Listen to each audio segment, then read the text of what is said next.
Hello and welcome back. My name is Amir and this is Project Euler series, project number 25, 1000 digit Fibonacci number. So let's get to the puzzle and see what we are facing for today. Right, it says that the Fibonacci sequence is defined by the recursion relation like this. So f of n is f of n minus 1 plus f of n minus 2. Hence the first 12 terms will be like this. The 12th term, f12, is the first term to contain 3 digits. So f of 12 is the f of 11 plus f of 10 as described here.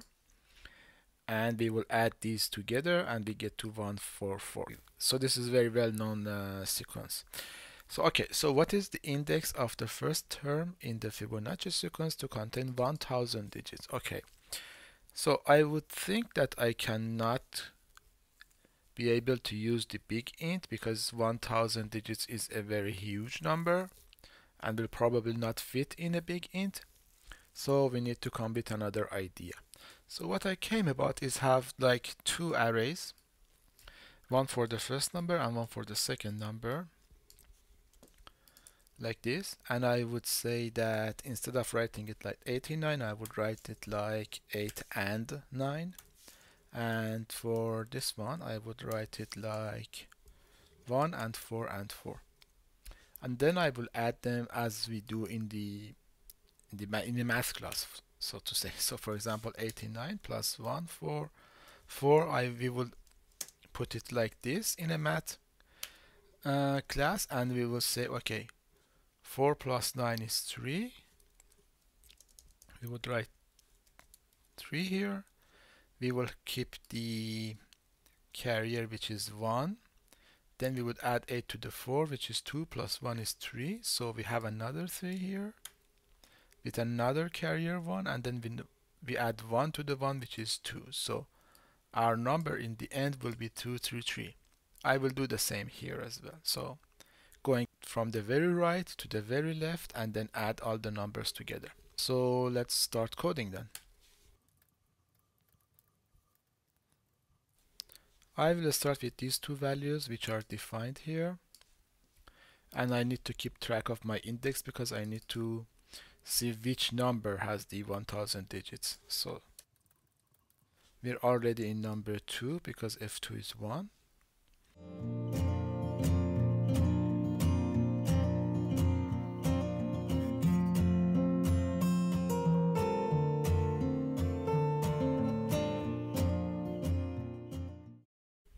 Okay, so this is me going all the way until I get to 1000 digits, and then I will calculate the Fibonacci of these two numbers and put it in t, and then I will switch the places of f1 and f2.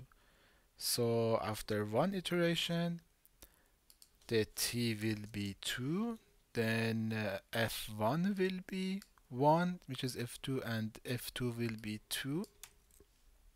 So I will get to here and my index will be 3, so I will be here and I will go on from here on.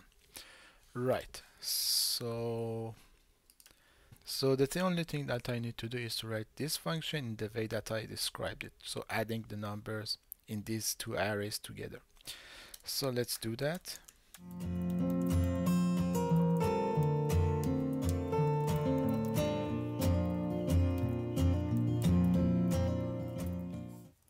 So there are cases, like for example in this case, well, my two numbers are 2-digit numbers, but my result will be a 3-digit number. So I need to have one more extra room here in my C array to to cover this case as well.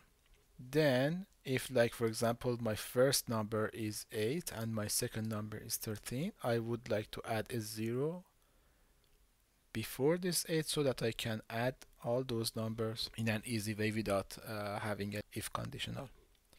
So let's do that.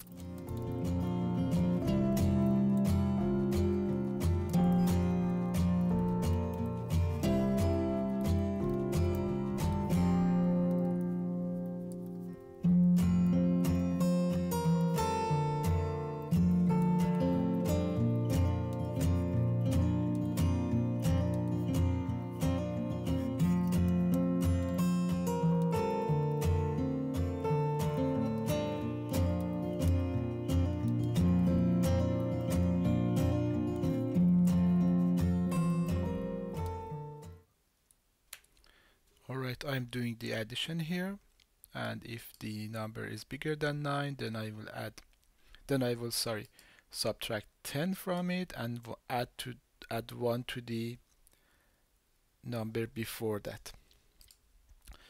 So, and in the end, if the first digit is not 0, then I will just remove it from the array.